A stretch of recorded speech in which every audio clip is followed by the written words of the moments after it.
Elogio de la ociosidad de Bertrand Russell, escrito en 1932. Como casi toda mi generación, fui educado con el espíritu del refrán: la ociosidad es la madre de todos los vicios.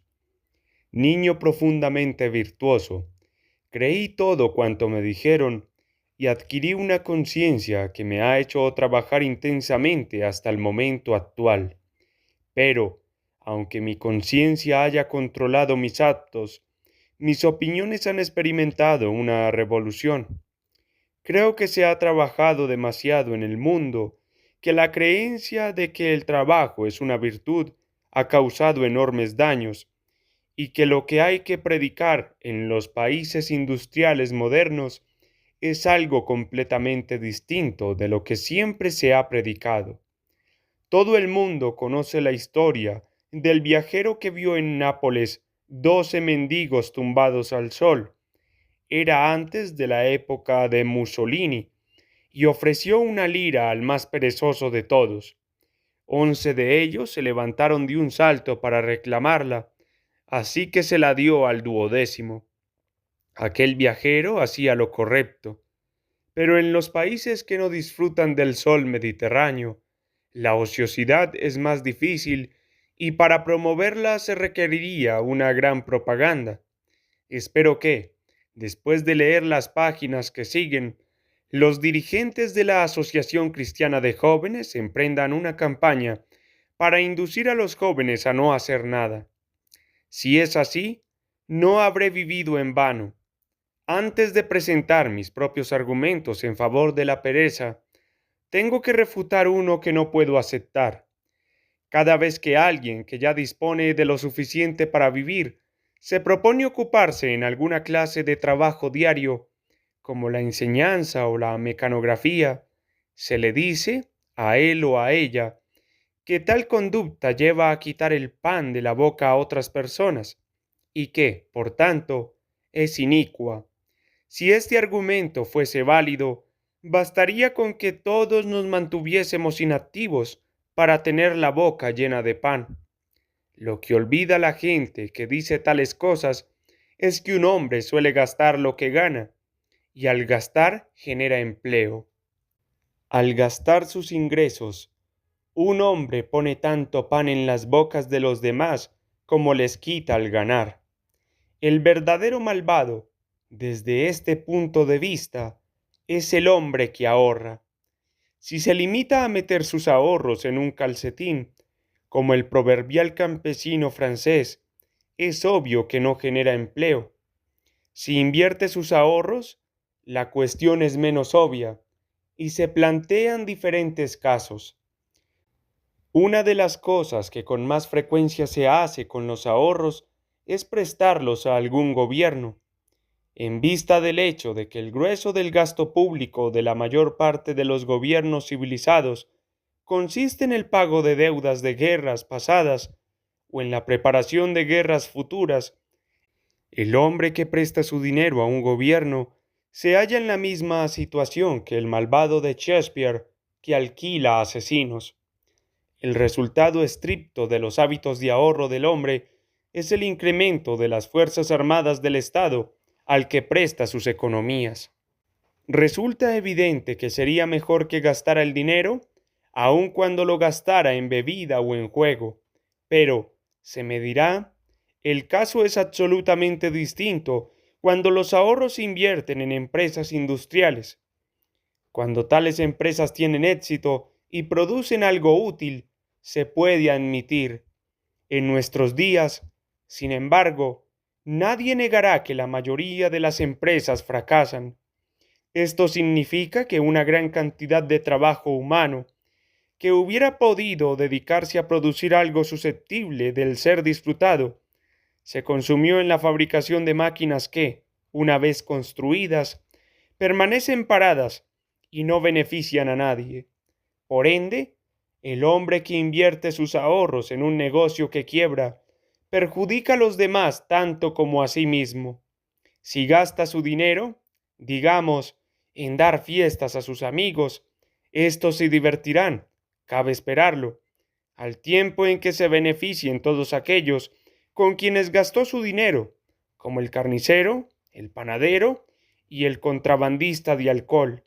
Pero si lo gasta, digamos, en tender rieles para tranvías en un lugar donde los tranvías resultan innecesarios, habrá desviado un considerable volumen de trabajo por caminos en los que no dará placer a nadie. Sin embargo, cuando se empobrezca por el fracaso de su inversión, se le considerará víctima de una desgracia inmerecida, en tanto que al alegre derrochador, que gastó su dinero filantrópicamente, se le despreciará como persona alocada y frívola. Nada de esto pasa de lo preliminar. Quiero decir, con toda seriedad, que la fe en las virtudes del trabajo está haciendo mucho daño en el mundo moderno y que el camino hacia la felicidad y la prosperidad pasa por una reducción organizada de aquel. Ante todo, ¿qué es el trabajo? Hay dos clases de trabajo. La primera, modificar la disposición de la materia en o cerca de la superficie de la Tierra en relación con otra materia dada. La segunda, mandar a otros que lo hagan. La primera clase de trabajo es desagradable y está mal pagada. La segunda es agradable y muy bien pagada. La segunda clase es susceptible de extenderse indefinidamente. No solamente están los que dan órdenes, sino también los que dan consejos acerca de qué órdenes deben darse. Por lo general, dos grupos organizados de hombres dan simultáneamente dos clases opuestas de consejos. Esto se llama política. Para esta clase de trabajo no se requiere el conocimiento de los temas acerca de los cuales ha de darse consejo, sino el conocimiento del arte de hablar y escribir persuasivamente, es decir, del arte de la propaganda. En Europa, aunque no en Norteamérica, hay una tercera clase de hombres, más respetada que cualquiera de las clases de trabajadores. Hay hombres que, merced a la propiedad de la tierra, están en condiciones de hacer que otros paguen por el privilegio de que se les consienta existir y trabajar. Estos terratenientes son agentes ociosas, y por ello cabría esperar que yo los elogiara. Desgraciadamente, su ociosidad solamente resulta posible gracias a la laboriosidad de otros. En efecto, su deseo de cómoda ociosidad es la fuente histórica de todo el evangelio del trabajo. Lo último que podrían desear es que otros siguieran su ejemplo. Desde el comienzo de la civilización hasta la revolución industrial, un hombre podía, por lo general, producir, trabajando duramente, poco más de lo imprescindible para su propia subsistencia y la de su familia. Aun cuando su mujer trabajara al menos tan duramente como él, y sus hijos agregaran su trabajo tan pronto como tenían la edad necesaria para ello. El pequeño excedente sobre lo estrictamente necesario no se dejaba en manos de los que producían, sino que se lo apropiaban los guerreros y los sacerdotes. En tiempos de hambruna no había excedente. Los guerreros y los sacerdotes, sin embargo, seguían reservándose tanto como en otros tiempos, con el resultado de que muchos de los trabajadores morían de hambre. Este sistema perduró en Rusia hasta 1917 y todavía perdura en Oriente. En Inglaterra, a pesar de la revolución industrial, se mantuvo en plenitud durante las guerras napoleónicas y hasta hace 100 años, cuando la nueva clase de los industriales ganó poder. En Norteamérica, el sistema terminó con la revolución, excepto en el sur, donde sobrevivió hasta la guerra civil. Un sistema que duró tanto y que terminó tan recientemente ha dejado, como es natural, una huella profunda en los pensamientos y las opiniones de los hombres. Buena parte de lo que damos por sentado acerca de la conveniencia del trabajo procede de este sistema y, al ser preindustrial, no está adaptado al mundo moderno. La técnica moderna ha hecho posible que el ocio, dentro de ciertos límites, no sea la prerrogativa de clases privilegiadas poco numerosas, sino un derecho equitativamente repartido en toda la comunidad. La moral del trabajo es la moral de los esclavos, y el mundo moderno no tiene necesidad de esclavitud. Es evidente que, en las comunidades primitivas, los campesinos, de haber podido decidir, no hubieran entregado el escaso excedente con que subsistían los guerreros y los sacerdotes, sino que hubiesen producido menos o consumido más. Al principio, era la fuerza lo que los obligaba a producir y entregar el excedente. Gradualmente, sin embargo, resultó posible inducir a muchos de ellos a aceptar una ética según la cual era su deber trabajar intensamente, aunque parte de su trabajo fuera a sostener a otros que permanecían ociosos. Por este medio, la compulsión requerida se fue reduciendo y los gastos de gobierno disminuyeron.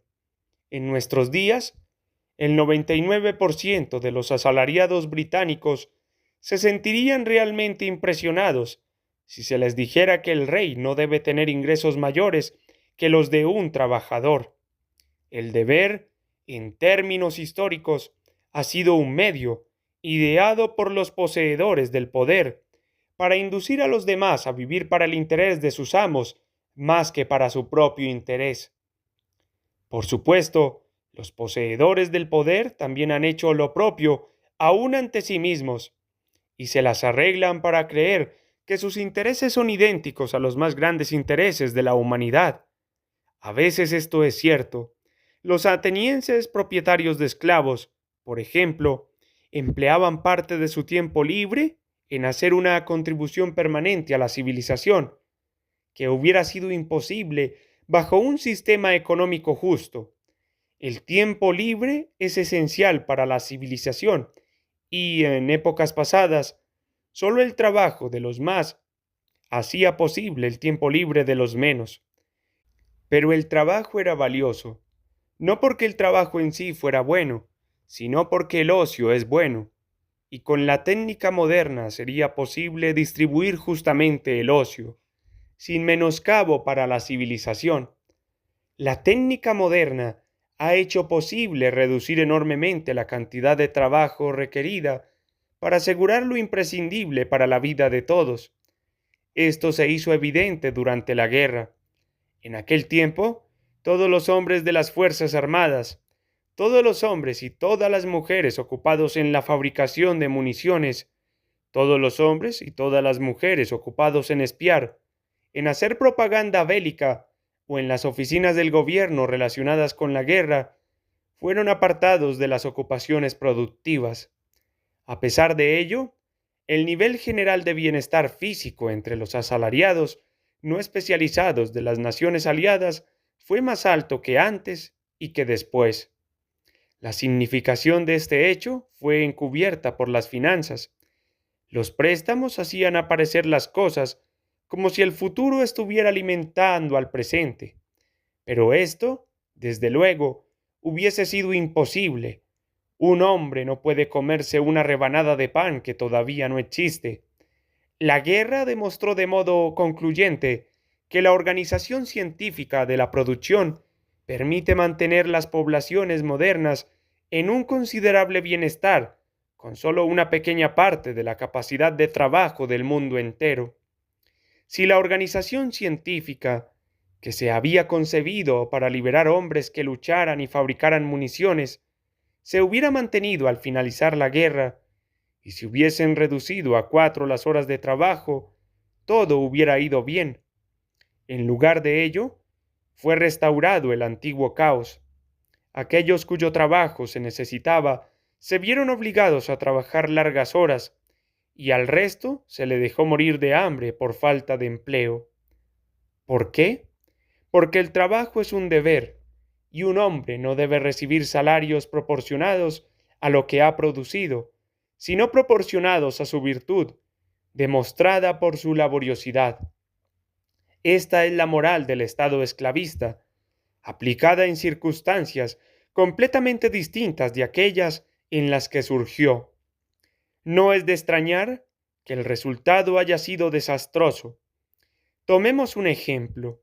Supongamos que, en un momento determinado, cierto número de personas trabaja en la manufactura de alfileres, trabajando, digamos, 8 horas por día, hacen tantos alfileres como el mundo necesita. Alguien inventa un ingenio con el cual el mismo número de personas puede hacer 2 veces el número de alfileres que hacía antes. Pero el mundo no necesita duplicar ese número de alfileres. Los alfileres son ya tan baratos que difícilmente pudiera venderse alguno más a un precio inferior. En un mundo sensato, todos los implicados en la fabricación de alfileres pasarían a trabajar 4 horas en lugar de 8, y todo lo demás continuaría como antes. Pero en el mundo real esto se juzgaría desmoralizador. Los hombres aún trabajan 8 horas. Hay demasiados alfileres. Algunos patronos quiebran y la mitad de los hombres anteriormente empleados en la fabricación de alfileres son despedidos y quedan sin trabajo. Al final, hay tanto tiempo libre como el otro plan, pero la mitad de los hombres están absolutamente ociosos, mientras la otra mitad sigue trabajando demasiado.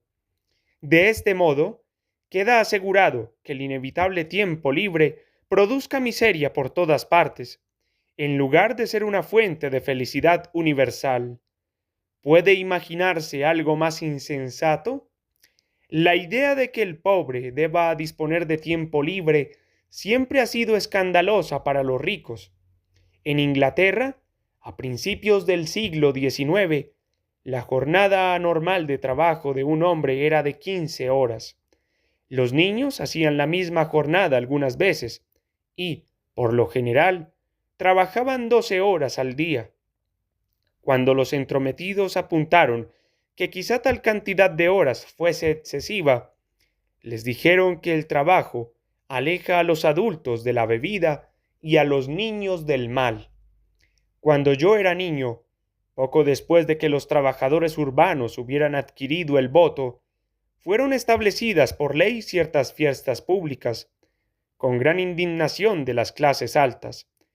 Recuerdo haber oído a una anciana duquesa decir: ¿para qué quieren las fiestas los pobres? Deberían trabajar. Hoy las gentes son menos francas, pero el sentimiento persiste y es la fuente de gran parte de nuestra confusión económica. Consideremos por un momento francamente, sin superstición, la ética del trabajo. Todo ser humano, necesariamente, consume en el curso de su vida cierto volumen del producto del trabajo humano, aceptando, cosa que podemos hacer, que el trabajo es, en conjunto, desagradable. Resulta injusto que un hombre consuma más de lo que produce. Por supuesto, puede prestar algún servicio en lugar de producir artículos de consumo, como en el caso de un médico, por ejemplo, pero algo ha de aportar a cambio de su manutención y alojamiento. En esta medida, el deber de trabajar ha de ser admitido, pero solamente en esta medida. No insistiré en el hecho de que, en todas las sociedades modernas, aparte de la URSS, mucha gente elude aún esta mínima cantidad de trabajo. Por ejemplo, todos aquellos que heredan dinero y todos aquellos que se casan por dinero. No creo que el hecho de que se consienta a estos permanecer ociosos sea casi tan perjudicial como el hecho de que se espere de los asalariados que trabajen en exceso o que mueran de hambre. Si el asalariado ordinario trabajase 4 horas al día, alcanzaría para todos y no habría paro, dando por supuesta cierta, muy moderada cantidad de organización sensata. Esta idea escandaliza a los ricos porque están convencidos de que el pobre no sabría cómo emplear tanto tiempo libre. En Norteamérica, los hombres suelen trabajar largas jornadas, aun cuando ya estén bien situados. Estos hombres, naturalmente, se indignan ante la idea del tiempo libre de los asalariados, excepto bajo la forma del inflexible castigo del paro. En realidad, les disgusta el ocio aún para sus hijos. Y, lo que es bastante extraño, mientras desean que sus hijos trabajen tanto que no les quede tiempo para civilizarse, no les importa que sus mujeres y sus hijas no tengan ningún trabajo en absoluto. La snot atracción por la inutilidad, que en una sociedad aristocrática abarca a los dos sexos, queda en una plutocracia limitada a las mujeres. Ello, sin embargo, no la pone en situación más acorde con el sentido común.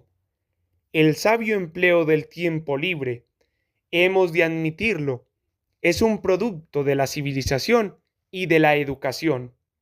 Un hombre que ha trabajado largas horas durante toda su vida se aburrirá si queda súbitamente ocioso, pero sin una cantidad considerable de tiempo libre, un hombre se verá privado de muchas de las mejores cosas.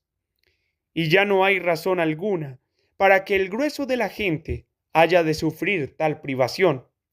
Solamente un necio ascetismo, generalmente vicario, nos lleva a seguir insistiendo en trabajar en cantidades excesivas, ahora que ya no es necesario. En el nuevo credo dominante en el gobierno de Rusia, así como hay mucho muy diferente de la tradicional enseñanza de Occidente, hay algunas cosas que no han cambiado en absoluto. La aptitud de las clases gobernantes, y especialmente de aquellas que dirigen la propaganda educativa respecto del tema de la dignidad del trabajo, es casi exactamente la misma que las clases gobernantes de todo el mundo han predicado siempre a los llamados pobres honrados. Laboriosidad, sobriedad, buena voluntad para trabajar largas horas a cambio de lejanas ventajas, inclusive sumisión a la autoridad, todo reaparece. Por añadidura, la autoridad todavía representa la voluntad del soberano del universo, quien, sin embargo, recibe ahora un nuevo nombre: materialismo dialéctico. La victoria del proletariado en Rusia tiene algunos puntos en común con la victoria de las feministas en algunos otros países.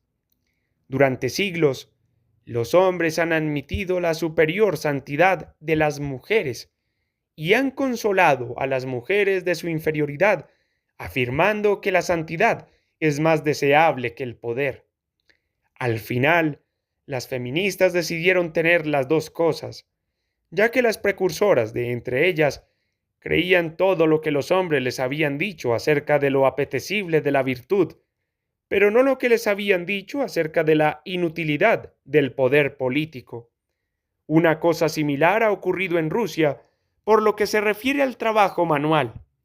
Durante siglos, los ricos y sus mercenarios han escrito el elogio del trabajo honrado, han alabado la vida sencilla, han profesado una religión que enseña que es mucho más probable que vayan al cielo los pobres que los ricos y, en general, han tratado de hacer creer a los trabajadores manuales que hay cierta especial nobleza en modificar la situación de la materia en el espacio, tal y como los hombres trataron de hacer creer a las mujeres que obtendrían cierta especial nobleza de su esclavitud sexual. En Rusia, todas estas enseñanzas acerca de la excelencia del trabajo manual han sido tomadas en serio, con el resultado de que el trabajador manual se ve más honrado que nadie. Se hace lo que, en esencia, son llamamientos a la resurrección de la fe, pero no con los antiguos propósitos. Se hacen para asegurar los trabajadores de choque necesarios para tareas especiales. El trabajo manual es el ideal que se propone a los jóvenes y es la base de toda enseñanza ética. En la actualidad, posiblemente, todo ello sea para bien. Un país grande, lleno de recursos naturales, espera el desarrollo y ha de desarrollarse haciendo un uso muy escaso del crédito. En tales circunstancias, el trabajo duro es necesario y cabe suponer que reportará una gran recompensa. Pero, ¿Qué sucederá cuando se alcance el punto en que todo el mundo pueda vivir cómodamente sin trabajar largas horas? En Occidente tenemos varias maneras de tratar este problema. No aspiramos a justicia económica, de modo que una gran proporción del producto total va a parar a manos de una pequeña minoría de la población, muchos de cuyos componentes no trabajan en absoluto. Por ausencia de todo control centralizado de la producción, fabricamos multitud de cosas que no hacen falta. Mantenemos ocioso un alto porcentaje de la población trabajadora, ya que podemos pasarnos sin su trabajo, haciendo trabajar en exceso a los demás. Cuando todos estos métodos demuestran ser inadecuados, tenemos una guerra. Mandamos a un cierto número de personas a fabricar explosivos de alta potencia y a otro número determinado a hacerlos estallar, como si fuéramos niños que acabáramos de descubrir los fuegos artificiales.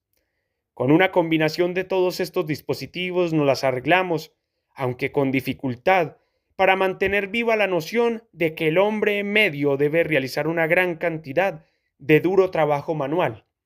En Rusia, debido a una mayor justicia económica y al control centralizado de la producción, el problema tiene que resolverse de forma distinta. La solución racional sería, tan pronto como se pudiera asegurar las necesidades primarias y las comodidades elementales para todos, reducir las horas de trabajo gradualmente, dejando que una votación popular decidiera, en cada nivel, la preferencia por más ocio o por más bienes. Pero, habiendo enseñado la suprema virtud del trabajo intenso, es difícil ver cómo pueden aspirar las autoridades a un paraíso en el que haya mucho tiempo libre y poco trabajo. Parece más probable que encuentren continuamente nuevos proyectos en nombre de los cuales la ociosidad presente haya de sacrificarse a la productividad futura. Recientemente he leído acerca de un ingenioso plan propuesto por ingenieros rusos para hacer que el Mar Blanco y las costas septentrionales de Siberia se calienten, construyendo un dique a lo largo del mar de Kara. Un proyecto admirable, pero capaz de posponer el bienestar proletario por toda una generación, tiempo durante el cual la nobleza del trabajo sería proclamada en los campos helados y entre las tormentas de nieve del océano Ártico.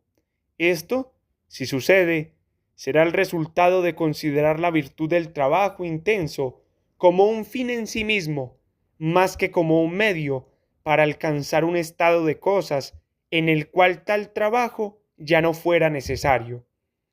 El hecho es que mover materia de un lado a otro, aunque en cierta medida es necesario para nuestra existencia, no es, bajo ningún concepto, uno de los fines de la vida humana. Si lo fuera, tendríamos que considerar a cualquier bracero superior a Shakespeare. Hemos sido llevados a conclusiones erradas en esta cuestión por dos causas. Una es la necesidad de tener contentos a los pobres, que ha impulsado a los ricos durante miles de años a reivindicar la dignidad del trabajo, aunque teniendo buen cuidado de mantenerse indignos a este respecto. La otra es el nuevo placer del mecanismo, que nos hace deleitarnos en los cambios asombrosamente inteligentes que podemos producir en la superficie de la Tierra. Ninguno de esos motivos tiene gran atractivo para el que de verdad trabaja. Si le preguntáis cuál es la que considera la mejor parte de su vida, no es probable que os responda: me agrada el trabajo físico porque me hace sentir que estoy dando cumplimiento a la más noble de las tareas del hombre, y porque me gusta pensar en lo mucho que el hombre puede transformar su planeta. Es cierto que mi cuerpo exige periodos de descanso, que tengo que pasar lo mejor posible, pero nunca soy tan feliz como cuando llega la mañana y puedo volver a la labor de la que procede mi contento. Nunca he oído decir estas cosas a los trabajadores. Consideran el trabajo como debe ser considerado, como un medio necesario para ganarse el sustento y, sea cual fuere la felicidad que puedan disfrutar, la obtienen en sus horas de ocio. Podrá decirse que, en tanto que un poco de ocio es agradable, los hombres no sabrían cómo llenar sus días si solamente trabajaran 4 horas de las 24. En la medida en que ello es cierto en el mundo moderno, es una condena de nuestra civilización. No hubiese sido cierto en ningún periodo anterior. Antes había una capacidad para la alegría y los juegos que, hasta cierto punto, ha sido inhibida por el culto a la eficiencia. El hombre moderno piensa que todo debería hacerse por alguna razón determinada y nunca por sí mismo. Las personas serias, por ejemplo, critican continuamente el hábito de ir al cine y nos dicen que induce a los jóvenes al delito. Pero todo el trabajo necesario para construir un cine es respetable, porque es trabajo y porque produce beneficios económicos. La noción de que las actividades deseables son aquellas que producen beneficio económico lo ha puesto todo patas arriba. El carnicero que os provee de carne y el panadero que os provee de pan son merecedores de elogio, ganando dinero, pero cuando vosotros digerís el alimento que ellos os han suministrado, no sois más que unos frívolos, a menos que comáis tan solo para obtener energías para vuestro trabajo. En un sentido amplio, se sostiene que ganar dinero es bueno mientras que gastarlo es malo. Teniendo en cuenta que son dos aspectos de la misma transacción, esto es absurdo, del mismo modo que podríamos sostener que las llaves son buenas, pero que los ojos de las cerraduras son malos. Cualquiera que sea el mérito que pueda haber en la producción de bienes, debe derivarse enteramente de la ventaja que se obtenga consumiéndolos. El individuo en nuestra sociedad trabaja por un beneficio, pero el propósito social de su trabajo radica en el consumo de lo que él produce. Este divorcio entre los propósitos individuales y los sociales respecto de la producción es lo que hace que a los hombres les resulte tan difícil pensar con claridad en un mundo en el que la obtención de beneficios es el incentivo de la industria. Pensamos demasiado en la producción y demasiado poco en el consumo. Como consecuencia de ello, concedemos demasiado poca importancia al goce y a la felicidad sencilla, y no juzgamos la producción por el placer que da al consumidor. Cuando propongo que las horas de trabajo sean reducidas a 4, no intento decir que todo el tiempo restante deba necesariamente malgastarse en puras frivolidades. Quiero decir que 4 horas de trabajo al día deberían dar derecho a un hombre a los artículos de primera necesidad y a las comodidades elementales en la vida, y que el resto de su tiempo debería ser de él para emplearlo como creyera conveniente. Es una parte esencial de cualquier sistema social, de tal especie el que la educación va más allá del punto que generalmente alcanza en la actualidad y se proponga, en parte, despertar aficiones que capaciten al hombre para usar con inteligencia su tiempo libre. No pienso especialmente en la clase de cosas que pudieran considerarse pedantes. Las danzas campesinas han muerto, excepto en remotas regiones rurales, pero los impulsos que dieron lugar a que se las cultivara deben de existir todavía en la naturaleza humana. Los placeres de las poblaciones urbanas han llevado a la mayoría a ser pasivos, ver películas, observar partidos de fútbol, escuchar la radio y así sucesivamente. Esto resulta del hecho de que sus energías activas se consuman solamente en el trabajo. Si tuvieran más tiempo libre, volverían a divertirse con juegos en los que hubieran de tomar parte activa. En el pasado, había una reducida clase ociosa y una más numerosa clase trabajadora.